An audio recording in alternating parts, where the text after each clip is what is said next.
Hi, everyone, and welcome to the third event in this Building World-Class Teams series on the importance of feedback.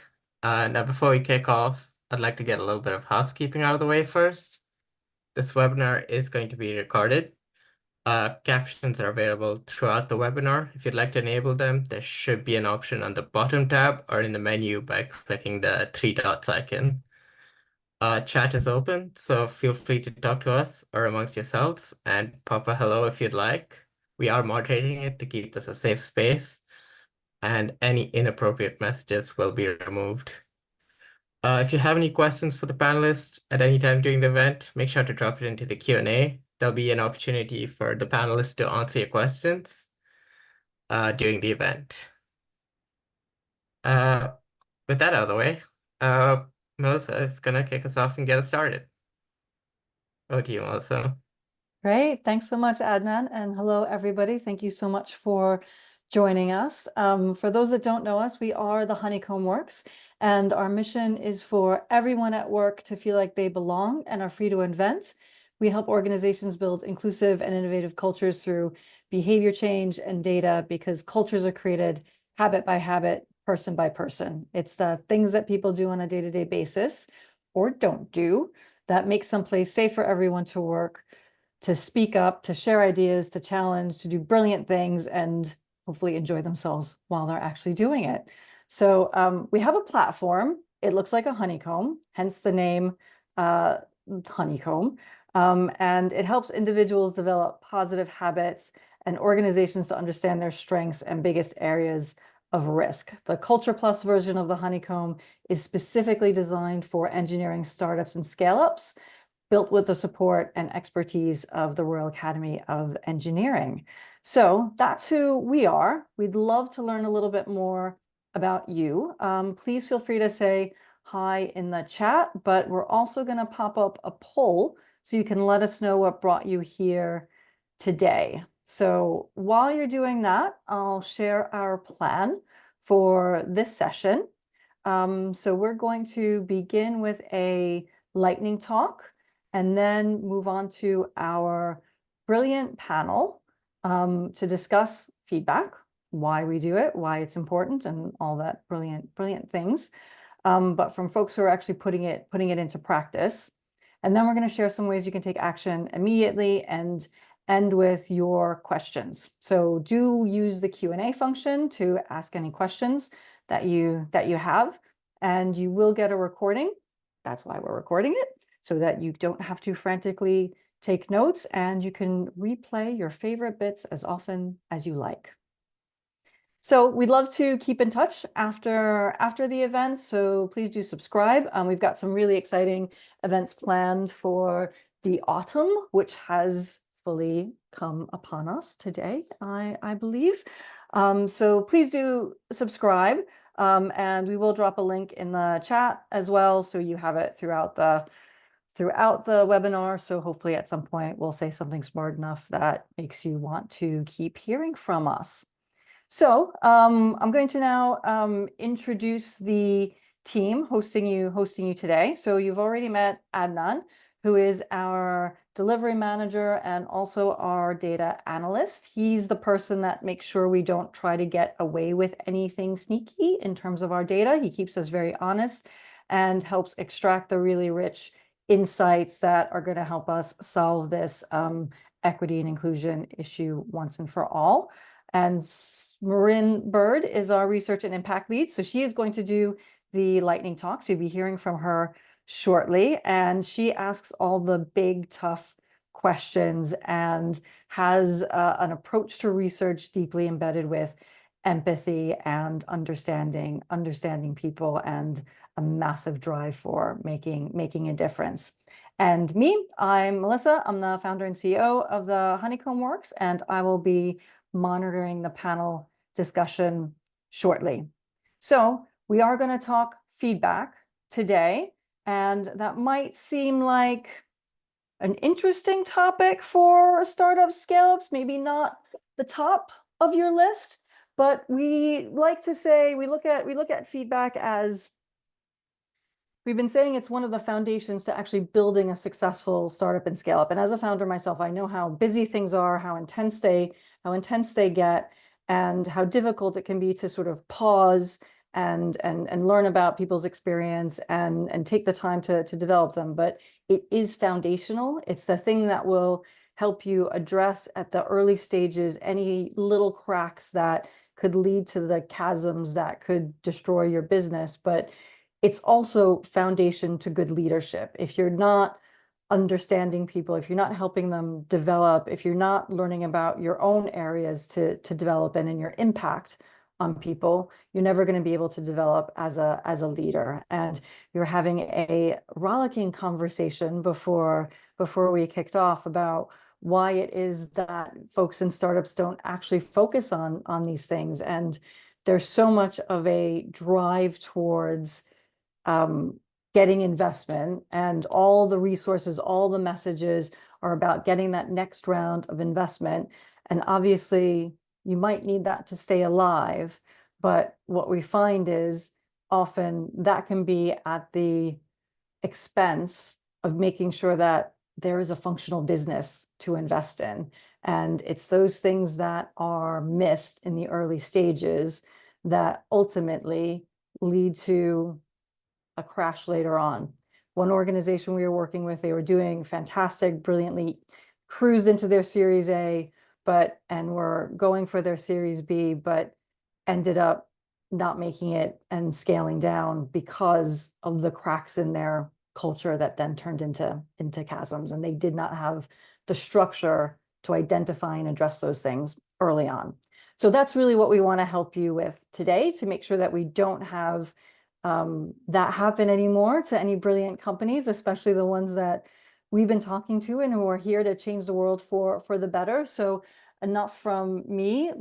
I'm going to hand it over to Marin, who's going to tell you a little bit more about why feedback and what its impact is.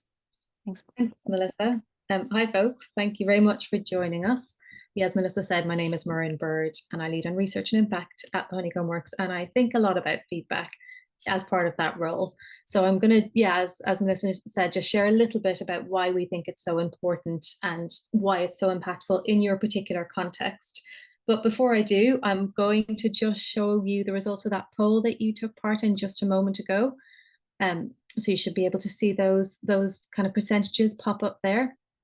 Really interesting, as you can see, just over 2/3 chose I want to improve feedback across the organization.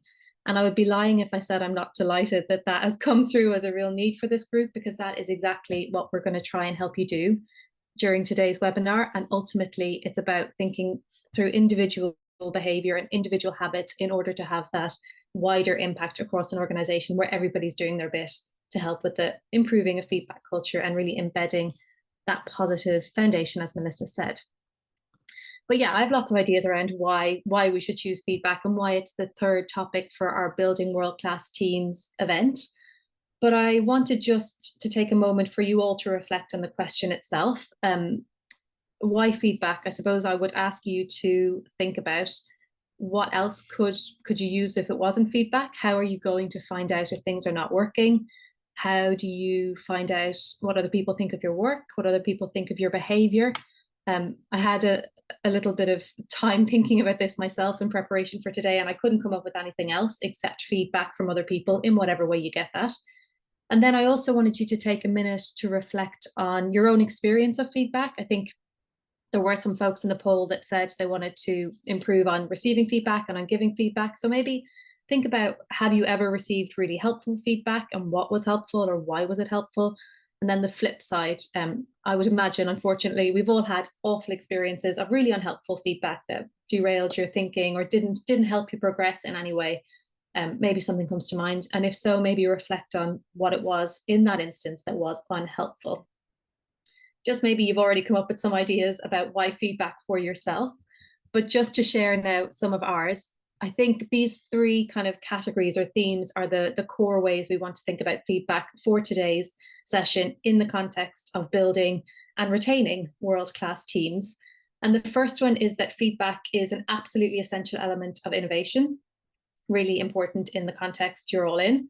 The second one is maybe a little bit less intuitive, but that feedback is a really important element for retaining your high performers, so that the people you really do need to be retaining.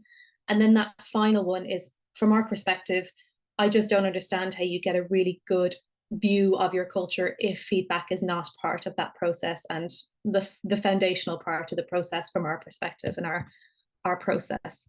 The first one, so I'll dig into those just for a minute, one by one. So I said that it's the link between feedback and innovation is really important.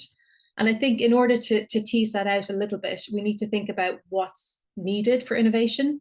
And in order for people to innovate, in order for them to try something new, they have to feel psychologically safe. And all I mean there is they need to feel like it's okay to take a risk. It's okay to get it wrong. It's not going to be the end of the world. It's not going to mean the end of my positive relationship with my colleagues, with my manager, with the folks around me. If folks feel able to take those risks, then they feel psychologically safe.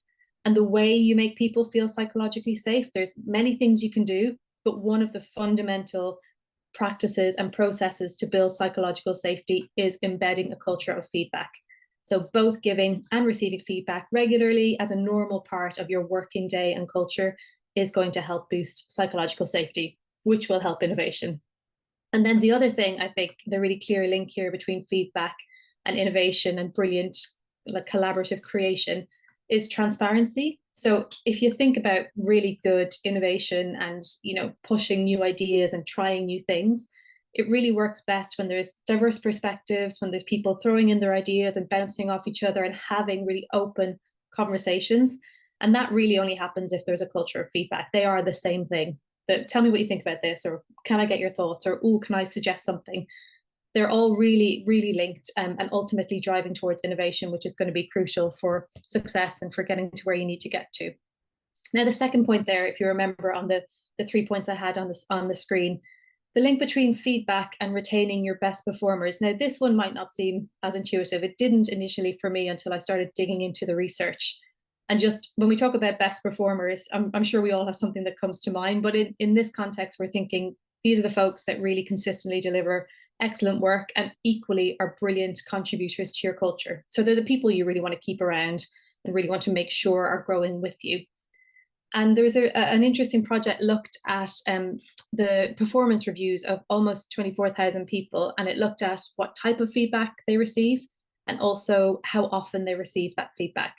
And this group, those high performers, get more feedback than other people. So 1.5, like 1.5 times the amount of other people. But, and this was really interesting to me, they get really low quality feedback.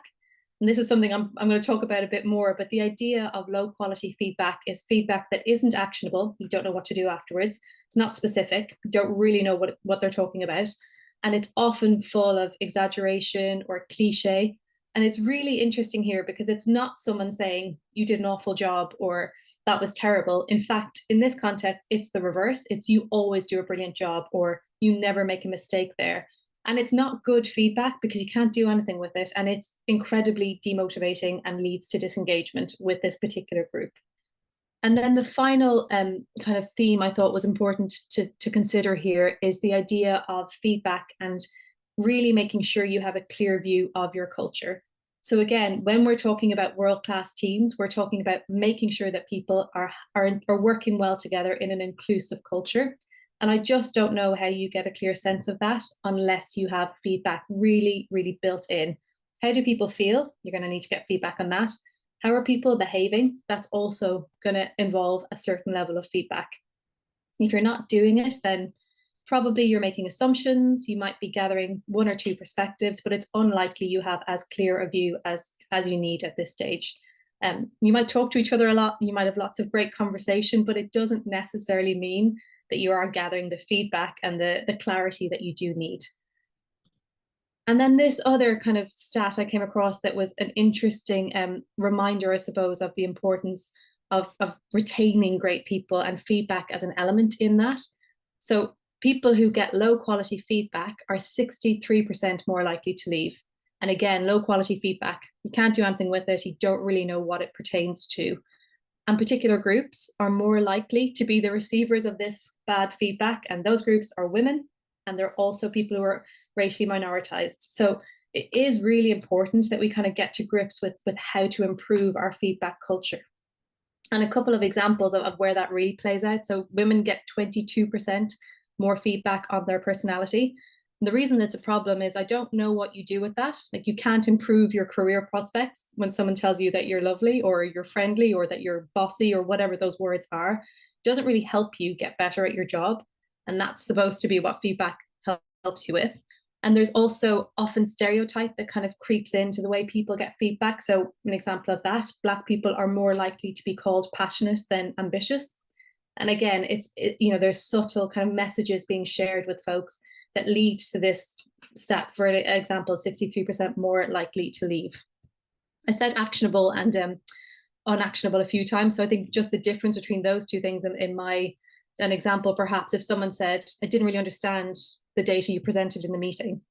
Okay, well, it's good to know that, but I'm not sure what I do. Whereas if they said there was too much data, the graphs weren't visually clear, the text was too small, and I don't think the headlines corresponded well with the message you were trying to convey.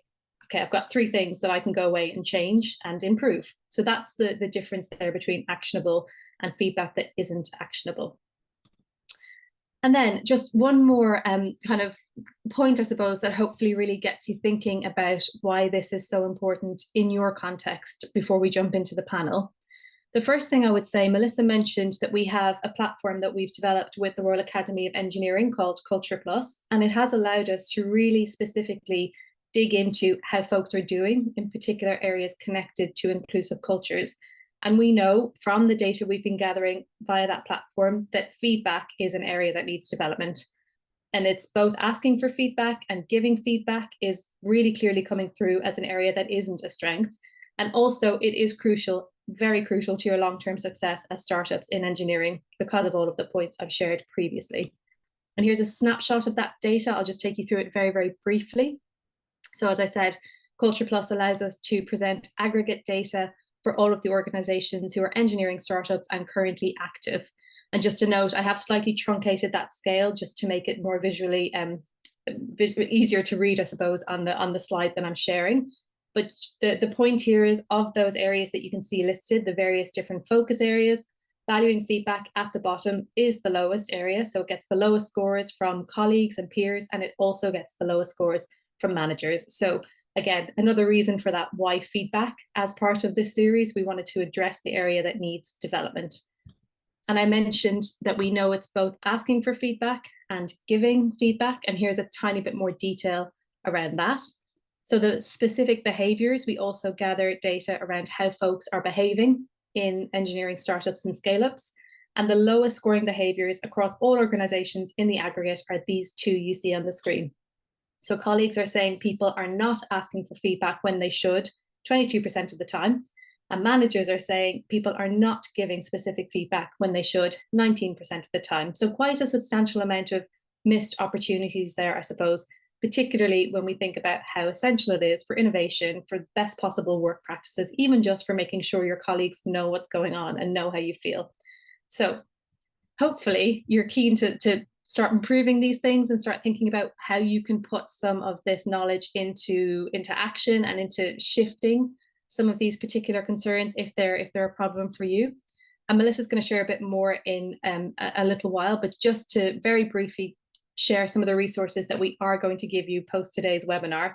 And this, for example, is a habit card, and it just allows you and your team or a group of people you're working with to set some structures in place to really think about embedding the behaviors. In this case, I asked for feedback, maybe a challenge to see who gets to tick off those 4 actions first. And then also the same thing again for I give specific feedback. So again, you have the one behavior that's very clear for everybody, and then an opportunity to work through it together as a team. But with that, I'm going to pass back over to Melissa, who will share a little bit more and then intro to the panel. Thanks, Melissa. Thanks, Marin. Very briefly, before we go over to the panel, I did want to let everyone know that you will be getting access to the habit cards, as Marin said, in a follow-up email, the 2 that Marin shared, and then a couple more to help you put these behaviors into practice. But if you're interested in accessing a whole honeycomb full of habit cards, then they are in Culture Plus, and you can learn more about that in the next group demo, which is coming up in early October. If you can't wait, you can always get in touch and we'll do a one-to-one. But the sign up link will also pop in the chat. But now, without further ado, let's move over to our panel discussion. So we're going to bring back Marin, which I'm sure you'll all be very, very happy to hear, and also introduce Brian and James to the panel as well. So if you have been on our previous two Building World-Class Teams events, you will have met them before. But for those of you who have not, James is the Vice President of Operations and Product Owner at MFX, a company who's doing amazing things with cell gene therapy and is going to save all of our lives eventually, someday. And James is also, in addition to being a brilliant innovator and heading up operations and doing all these other wonderful things in engineering, he's also somebody that cares very deeply about culture and the people in his organization, and has done amazing work to make sure that MFX is a fabulous place to work. So that's James. And we also have Brian, who I've been collaborating with for a number of years, and is just an absolutely brilliant leadership coach and support startups and scale-ups as a fractional HR leader, and always makes me think new, interesting things about leaderships and startups, and has just tremendous insights from all of the folks that he speaks to. That's my very short introduction to James and Brian and Marin. If you'd like to add anything before we touch on your first question, please do feel free to add any details, anything else you want us to know about you. But Brian, we'll start with you. And the first question is one of the things that we often hear from leaders in startups, and which is, we're a small team. We just talk to each other. We don't need a structured process. We don't need to formalize this. We just have conversations. What's your response when you hear that? You're missing out on an awful lot, I think, if that's the approach. And Marin gave a really nice introduction to the breadth of elements within a company that are either facilitated or hampered by feedback. And I think a lot of founders, a lot of early stage entrepreneurs, early stage company people have a bit of a misconception from the management side. They don't fully understand that their primary role is to help the people who they manage, to help those people get better and be better. And it leads to, I think it just leads to a tremendous over dramatization of something like feedback, and people tend to think of it's this big corporate thing, and there has to be a huge process, and we're going to go and we're going to have evaluation sheets and scoring, and it's going to be tied to performance and compensation and career paths and all of this stuff, and it turns into a huge opera. When in reality, if I'm a manager, my job, my really only responsibility is making my team as successful as it can be, as individuals and as a team. And that means I need to have a relationship with each individual individually and then collectively as a team. And feedback is simply a form of communication. It's simply a form of figuring out what's going on and how am I doing? How are you doing? How are we doing? What's actually happening? And Marin raised some really, really good points here. How are you supposed to actually figure out things like these existential questions of whether we're succeeding or not if you don't talk about how things are going? You talk about innovation, you talk about teamwork, you talk about all the things that startups are really, really concerned about. And it all comes down to, is my job as a manager primarily engaged in getting people to actually work well together and work at their best? And if we're not talking to each other about things, if I'm not sharing positive feedback, if I'm not sharing negative feedback, if I'm not sharing just questioning feedback as in what's going on, if I'm not doing all that as a manager to my team, what am I doing? What am I involved in? So if it's casual, if it's, well, we just have chats, we just go for a walk and I say things, that really doesn't cut it past a certain point. If you're just a few people sitting around one table, sure, I get it. Maybe that's all you do. But once the circle starts to enlarge and you have more people and more challenging problems and things need more actual leadership, you have to figure out what your principles are and what your behaviors are around feedback and around these relationship issues. And this is just a commercial for Honeycomb then. I mean, this is why having a structure is so important, and having a tool is really, really necessary. That's my answer. Yeah, so I appreciate the commercial. But also I think, and yes, everybody should use the honeycomb.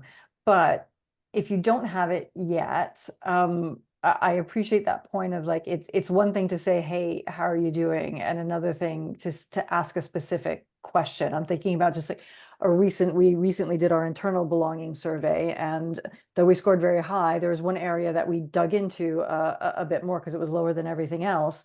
And we found that people didn't want to waste other people's time by asking questions in meetings. And actually based on that, we had a meeting, and I said, any questions? And there were no questions. And normally I would have been like, cool, I explained it perfectly. But I was like, actually, I'm smart, but I'm not that smart. So there has to be something that somebody has either a question or comment or give me some feedback on how you're thinking about this thing that I just rolled out. And again, it's just adding in that little hiccup, right? That little just point to pause and ask a specific question. Because for the most part, especially if you're doing a fairly good job with your team, you ask people and be like, yeah, it's fine. And then you find out they're burning out or they're struggling with one particular relationship in the organization, whatever it is, like, even though they feel really positively, something's not working. So it is about making sure you're adding in those specific questions so that you can get people from beyond their initial reaction of, yeah, relatively speaking, everything's fine. Which brings us nicely, I think, over to James and the question of when do you start and how do you start?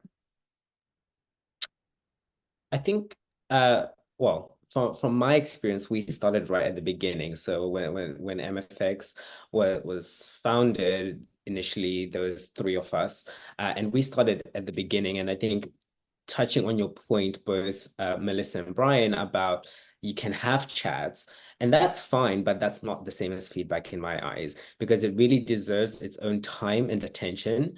And when you're really intentional with it, it helps to embed it within the organization. And for us, that meant that we could craft something at an earlier stage, which we could then, evolve as the organization has grown. So, we still have core elements of our approach and philosophy towards feedback, which is everyone gets coaching on how to give and receive feedback. Everyone is asked to be a generous giver of feedback and a respectful receiver and grateful receiver of that feedback as well. And also really distilling the essence of feedback, which is focusing on the task or the thing that's specific rather than making it about the person. And that really helps, especially for you giving the feedback, to ensure that you don't feel some level of discomfort and you can really get the point across. But also the person receiving that feedback also doesn't necessarily make it personal, because, we're talking about this particular presentation, we're talking about this particular prototype, it's not about that person.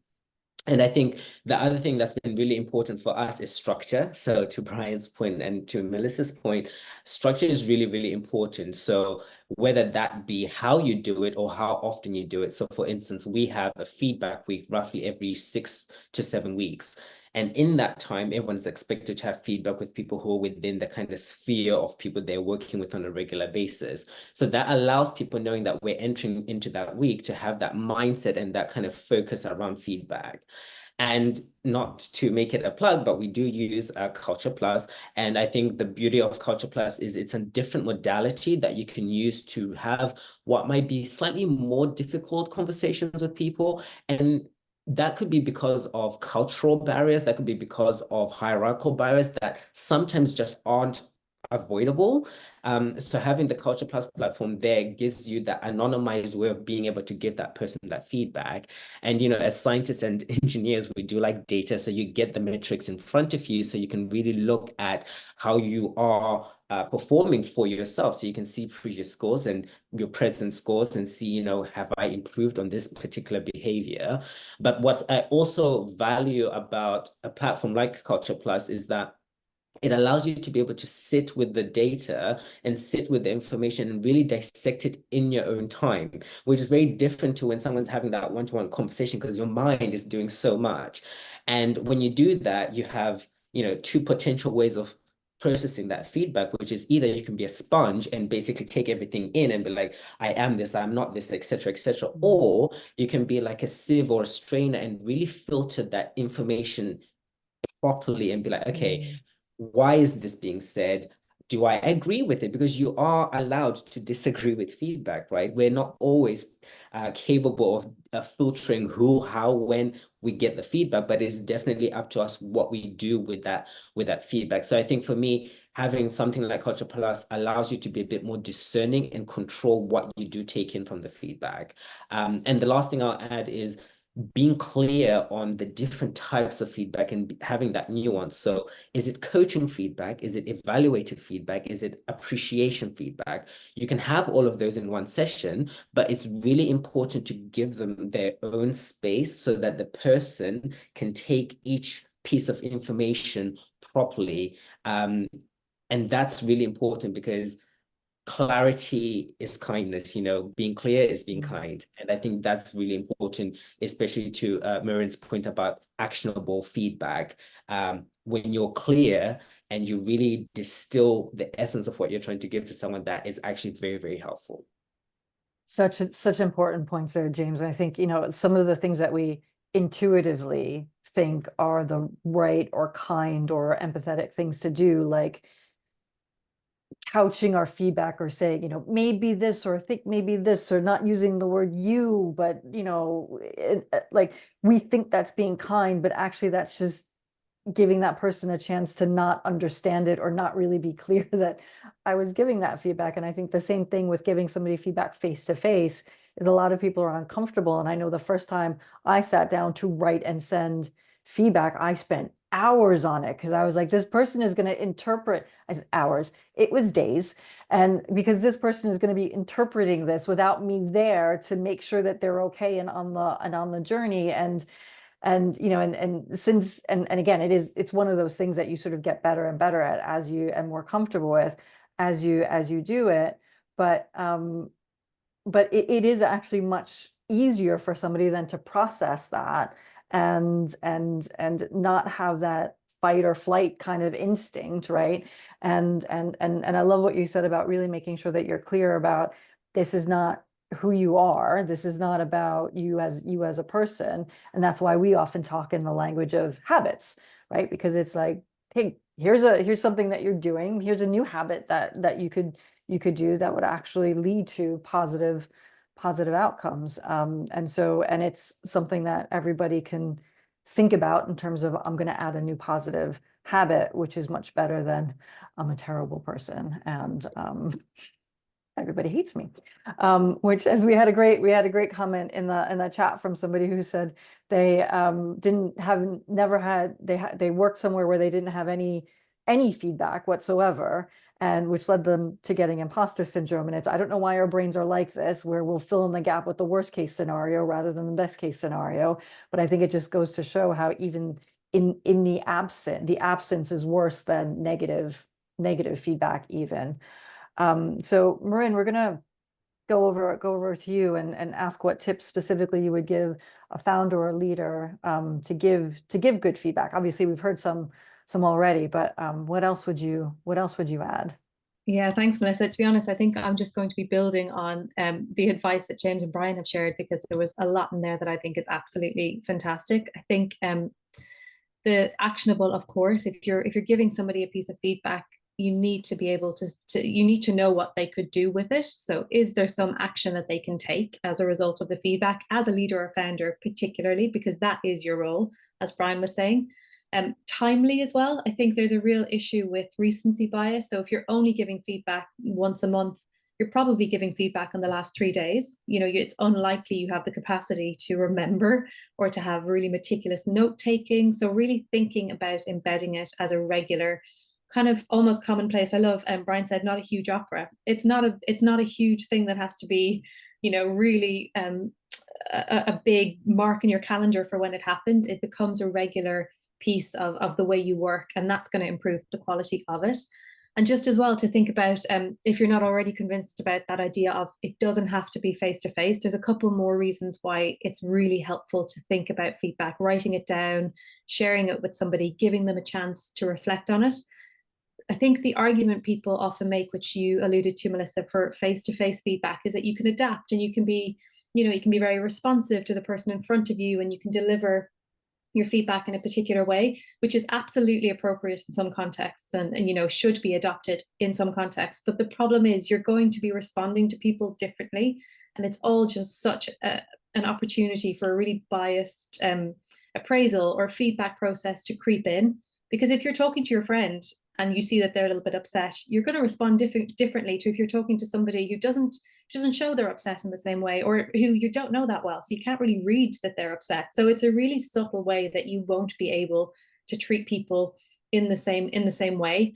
Whereas if you do write down your feedback, you have to justify it. You have to think about, okay, as Melissa said, they're going to read this. So if I say, listen, your work on data wasn't very strong, here's my example. Or if I say, you did a fantastic job on presenting with that client because of that meeting we had on Monday, it's a much better practice, a much better process. And the other thing I was thinking as James was speaking, which I loved, was that it's a skill. I don't know many people who are good at this without practicing it. Quite difficult. Like, I'm sure many of us in any context, giving somebody feedback that they might not want to hear is really difficult, and it's a really hard thing to do, and you're probably going to do it quite badly the first few times or until you improve. So it's something that ironically you need to get feedback on, and you need to acknowledge that it's a muscle, a skill, a practice that none of us are born good at, or if we are, I haven't met them. So yeah, just a few thoughts that I had around building better quality, actionable, specific, timely, and based in evidence always, I think. I love that. Not to get too meta or Inception like, but whenever you give feedback, was that helpful? Get your feedback on your feedback. But yeah, it's a good tip. Because I think you do need to hear from people whether or not what you actually said is actionable and is useful. And it's one of those things also in the moment, it might not feel that way, but if they have time to process and digest and come back and reflect, then it might well be after. I'm going to come back to Brian, because I know you've worked with a lot of startup founders and leadership teams as well, and obviously they have so many things to do. I know this as a founder and the CEO of our startup, that there is a lot going on. So how do you fit this in to everything? And that probably applies not just to founders and leaders, but to everybody at every level in any kind of startup and scale up, right? There's always too much to do and too little time. Sure. And really high stakes. Yes, and I think that the age and stage of the company will help determine what the company can actually accept and use effectively. So if you don't have any real feedback mechanism, then I think it's important to say, to just determine whether you should try to start something that's really formal and it's heavyweight or middleweight or lightweight, or at the very least, just start by asking people the two best feedback questions that are appropriate to any situation. How was that for you? What was the most important thing? What was the best thing about this for you? And what would have made it better for you? And if you start with that sense of just that sense of curiosity about things, whether it's a meeting with the sales team, or a meeting with the prospect, or an internal engineering meeting, or some sort of collaborative effort between 2 or 3 different groups, and you pull someone aside after the meeting and you ask them, and you just start to do it. Start to ask them how they perceive things. Because getting back to Murren's opening point, we don't really know what's going on because of our own perceptions and our own narrowness and the human condition. So we have to talk about these things. We have to find out other perspectives. And that can lead to, especially if you're the founder, if you're someone in power, that can lead to simply more acceptance and a lightweight and kind of an easy way to start talking more about feedback without jumping immediately to a big program.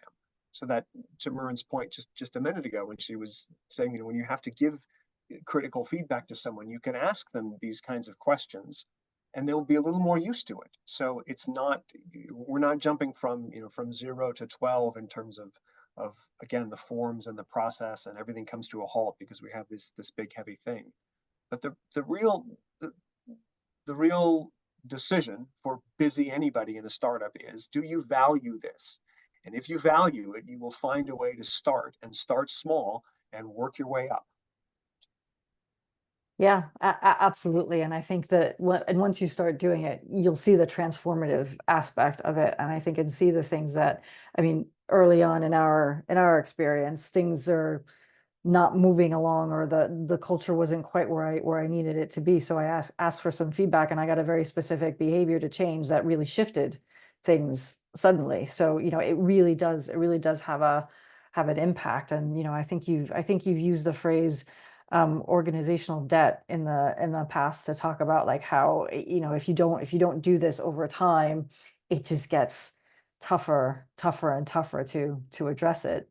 Well, listen, I'll say very quickly about that. I mean, if you want to see what your organization, what your team is going to look like in the future, look at it right now. Because the things that you value, even if you're not super sophisticated, even if it's not formally structured, even if it's not, if it's not 10 out of 10, the values you have, the things you pay attention to, and the principles and the themes of those values are evident right now in the group. And if you want a preview of how things are going to be in the future, just look at now. Because if you're growing at any pace and at any scale, the things that you're doing and not doing today will probably be in evidence at some point in the future that you're the point in the future that you're looking towards. So if you want a sneak preview, just look at it right now. And if you're not doing these things, this is how the organizational debt, these broken promises, this lack of fairness and consistency, this over informality and overly casual way of managing and leading people, that's what causes all of this in the future. So then when the organization really has a problem and you need to rely on people and call in their goodwill, there is no goodwill, there's just debt. And that's what you're trying to avoid as a manager and a founder and a leader. Yeah, absolutely. I want to go back to James now to talk about new people. And actually, we had a question come in that links to this as well. So, when somebody comes in new, how do you give them valuable feedback? And we had a question from the audience on how much minimum time in an organization or in a position do you suggest is required before you give feedback or take feedback from them? So how long until you can actually help people with feedback, and how do you give them feedback that helps align on expectations? I'm always a supportive ambassador of the earlier the better, because I think we can see so many things at the beginning. And if you think about it from a perspective of someone coming in, there needs to be that alignment of their job description that they had, the person that you saw at the interview, and now you're bringing that together. So I think within for instance, within 6 weeks for us, someone would have had a feedback session, certainly with their manager, maybe with 1 or 2 people, and then maybe more as it grows. So for us, it starts really early. And part of that is because I think for me, 2 of our values, we have more than 2, but 2 of our values are being supportive of the person. And that's the whole person, not just the team member or employee. So it's thinking about the person in their entirety. The other one is accountability. And with both of those, with both of those values, I think what's really important is communication and open, regular feedback. So upon joining, everyone gets our feedback guidelines, which is a really simple 4-step process, which is in one slide, and it's very, very simple, and it outlines it. There's many, I'm not going to prescribe anything to anyone, but there's many that you can research and see what works best for you and your organization. But I think have something. And so everyone gets that feedback guidelines, and then we have a conversation as to why feedback is important. And it goes to a lot of the points that Marion discussed at the beginning. It's important for innovation. If you come in, we've brought you in because we value whatever it is that you're bringing to the organization. If you don't tell us why we might have a blind spot, then actually we're losing out on the value that you could be bringing. There's also a myriad of other things in just how we can help to improve each other that come from the feedback. So we really try to ensure that people understand why feedback is really important to us as an organization. And also, because we're humans and talking about habits, every so often I have a kind of recalibration where I go around and have feedback with everyone just to kind of almost retrain and coach them on how we should be giving and receiving feedback within our organization. It's really making it embedded in the way, as to the points that have been made by Brian and Marion, it's making it part of the culture. So that is a really important thing. And in terms of new people, having those onboarding touch points is really important, so that they, again, as I said, there's that alignment of the job description that they had and the role that they're in, and then being able to have that conversation so you can cultivate a shared understanding as you move together. Because like Marion said, again, if you're not asking and having those conversations, how do you know what's working or not working? And when you don't do that, it manifests in this sort of like void or resentment, which is not good for you or the company or the team member. And building on Brian's point about not knowing certain things, there's the concept of Johari's window, right? Which is about understanding what you know about yourself, what other people don't know about yourself, things that you don't know about yourself, and things that other people don't know about yourself. So, that kind of classic quadrant. And feedback really helps you with that, because you get that information about these things that you didn't know about yourself. To the person who was in the Q&A who talked about they had not received any information, and there you go, right? You end up with imposter syndrome, whereas you might be actually doing a really important thing, really important and valuable work. And the last thing I'll say is feedback is really important, but I also love the concept of feeding forward. So feeding forward is then having that growth mindset. It's looking to be progressive. It's putting value on what can be done in the future. Because when we talk about feedback, it's always kind of looking in the past, but actually looking in the future is really important, and having that ability to give something that they can work towards, I think, is really important, and making sure that it provides value to the person, because I think all feedback can be very, very valuable. And I think, again, being specific, being actionable, being timely are all really important things to that. But having that kind of growth and progressive mindset as a leader, as a manager, is super important when we talk about feedback, especially to people who are new coming into the organization. Yeah, absolutely. And I think really importantly, in a startup scale-up space, you might not have a lot of promotion opportunities, but what you can do is ask people what areas they want to develop in, and then give them feedback in those areas and give them some stretch projects and things. But I think that's one of the really helpful things that people can do to that's a great way of thinking about it. Not just I'm giving you feedback on your day-to-day, that everything that's part of your job description, but where do you want to get to? And then I'll give you aspirational feedback as well. So if you want to get to that level, here's how you would have done that differently, or here's what that outcome would have been. And I think it's such a good point. I'm really glad it came through in the question as well, because when you're new, you have no idea how you're doing. And I've talked to so many people, new starters, new in an organization, feeling super vulnerable and getting nothing back. And probationary periods, no idea what's happening. 9 months later, you're doing awesome. Okay, you could have told me that 3 months ago, so I didn't wake up in a cold sweat every night. So yeah, so definitely I think as early as you can, even if it's just after day 2, hey, you did great today. Really appreciated how you spoke up in that meeting, even though you're brand new. That's fantastic. So last moderator question, and then we're going to go to a sort of a recap on some things you can do to put into practice, and then we'll wrap up with audience questions that have come in. But Marin, we've been talking a lot about feedback for development, and it's come up a couple of times. But let's talk about praise. Let's talk about giving employees recognition and how you actually do that. Absolutely. I'm just going to tag something onto what James said before I do, because a thought came to me, which is about future focused feedback. And a really easy tip is to ask for advice. So there's a study that looked at when people were given CVs and asked, can you give feedback? They were like, yeah, it's great, this person will get the job. If they were given the same CV and said, can you give them advice? They're trying to look for this job. They said, yeah, they should really bulk up the section about their experience, and that's not very convincing, that bit there. So they got things that they could do. So if you're not getting kind of future focused feedback, maybe just change the word. Can you please give me some advice?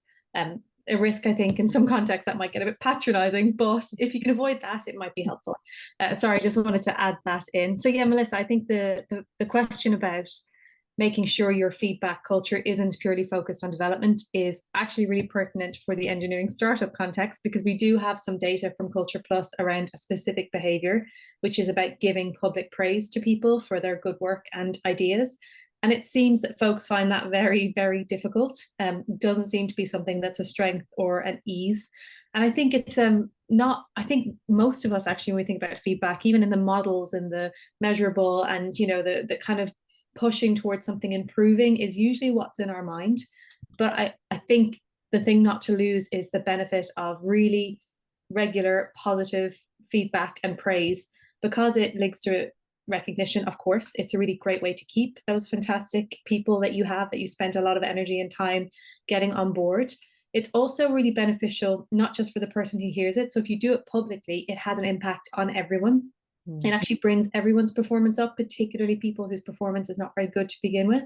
So it actually is a great way to help people be better at their jobs, and quite an easy way. You praise somebody publicly and it has this impact.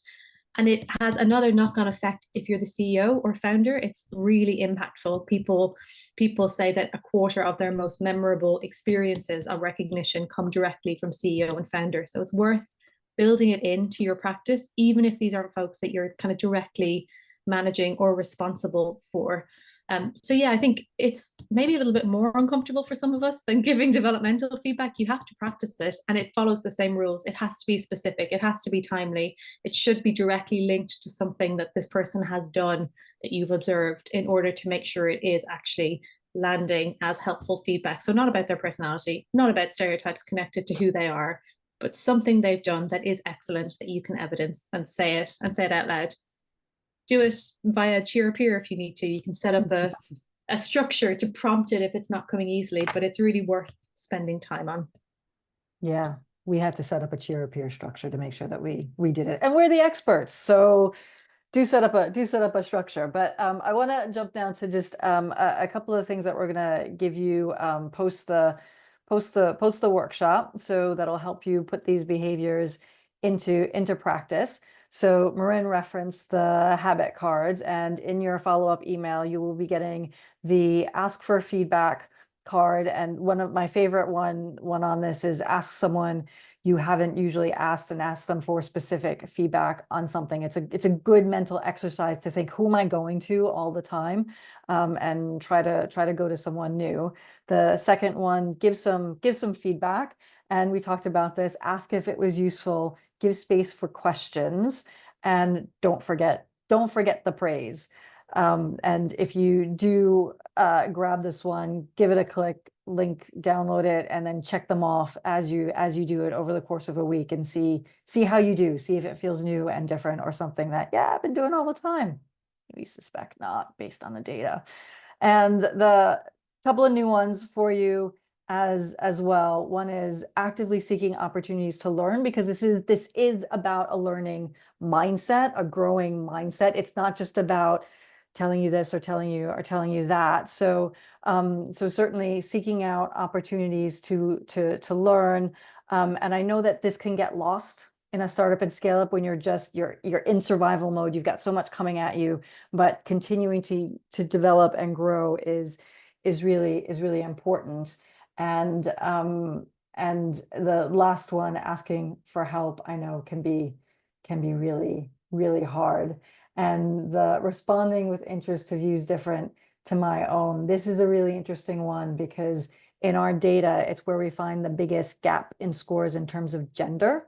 So women are less likely to be listened to when they contradict somebody's point of view. So it's one to think about how you're responding. And this is actually one that I had to work on equally to everyone for myself, but because I thought I would understand something and then just run off with it. But what I didn't do was pause and make sure I understood. And that's something that I had to add to my practice, because I can get a little excited. So I need to take a moment to make sure that I've understood and not just said, that fits this set of assumptions that I have, so I'm going to assume it's that, and then run with it. So have a look at these. And as I mentioned, if you did love these and are hungry for more, you can get access to them in Culture Plus, and you can sign up for the demo, or get in touch for the group demo, or get in touch with a one-to-one demo. But we're gonna jump over to, we've got a few minutes left, and we've got a couple of questions. One's a really good one here from the point of view of somebody who received feedback, and we said you can disagree, but they disagreed and were told that it was a sign that they didn't accept feedback. So any thoughts on that?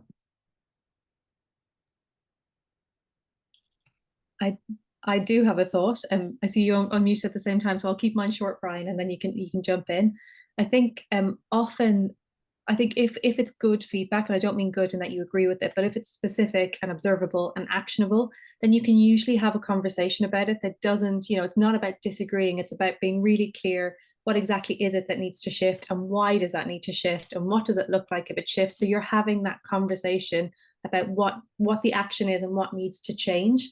I think it's much more difficult to land on somebody pushing back and saying, well, you're not accepting my feedback, when you can look at it in that level of detail. So I think if folks are giving good quality feedback, it should mean good quality conversation and disagreement, or generative responses to it.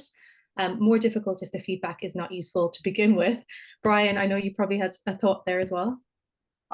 Where I think the question gets to the competency of the person providing feedback and how good they are at it. So it's not necessarily the quality of the feedback itself, but what's the intention, what's the skill, what's the relationship from the person who presumably is above giving feedback to someone below.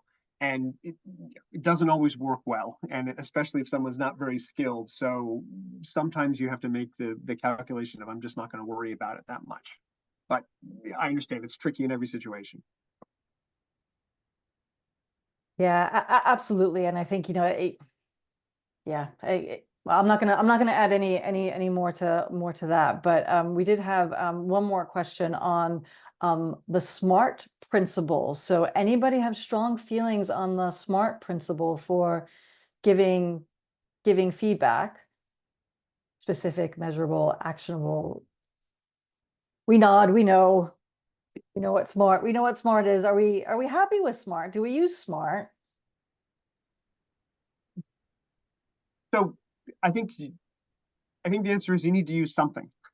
And so Muran was talking about practice. This is absolutely something you need to practice. So you either have a tool, you either do your own reading, you talk to people, you learn about this, but this is about relationships, and there are lots and lots of areas to explore. And so I think SMART is fine. I think that if you try SMART and you're doing it with if you're a good faith, making a good faith effort at figuring it out and trying to apply it, terrific. I think that that broadly it might be a little harder to roll out because it's harder to stay consistent with everyone, especially in terms of distance, hybrid work environments and everything else. So you do want, at some point, you want a tool, but the principles of SMART are terrific. Yeah. Yeah. I would agree. And just to say, you have to, those words mean lots of different things to lots of different people. So the challenge is making sure that everybody understands and agrees with achievable, relevant, time bound, objective, all those things don't really mean anything to me unless you discuss them as a team. Yeah, absolutely. So we are at time, but James, I wanted to just check in and see if you had any final words you wanted to add to either of those questions or anything else we missed. Yeah. There are recommendations to two really good books that I would recommend. So for receiving feedback, it's Old But Thanks for the Feedback by Douglas Stone and Sheila Heen. Is really good of understanding a lot of the things that Brian said about, how do you discern the quality of the feedback? There's something called the second score principle, which is really, really useful. And a book that I really love for giving feedback is Radical Candor by Kim Scott, especially from a leadership perspective. And there's some really good examples in there, really fun to read as well. And I think those are really good. And also, if you can look up Adam Grant, the organizational psychologist, and Andrew Huberman on YouTube, they have a good conversation around feedback and how you can have it be constructive. Great, fantastic. Thank you so much for that, James. And so we are going to wrap up. Again, quick reminder, I might have mentioned it once or twice, but there's a group demo of Culture Plus coming up. But so please do sign up if you can, if you're interested, and you could join these wonderful, brilliant organizations who are building positive cultures. And we've got a great group of people already on Culture Plus and working with us. And finally, we would love to stay in touch. So please do subscribe. We've got some really interesting events coming up in the fall. From founder to leader, we've got manager workshops we're working on, and we know that you don't have the resource often to train your managers, so we're going to help with that. So please do subscribe so you can keep up to date on what's coming up. And thank you, as always, to my brilliant panelists, Brian, Marin, James. Thank you to Adnan for making sure that everything runs smoothly. And thank you to all of you for your time and attention for the last hour. I hope you've enjoyed it, and we hope to see you again soon.